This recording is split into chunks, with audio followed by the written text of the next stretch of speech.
நான் கூப்பிட போன அடிக்கிறான், நீ எப்படி கூப்பிடு. என்னடா நீ? என்ன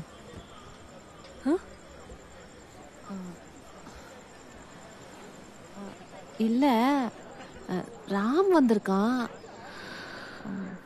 அங்க ஒளிஞ்சுக்கிட்டு இருக்கான்.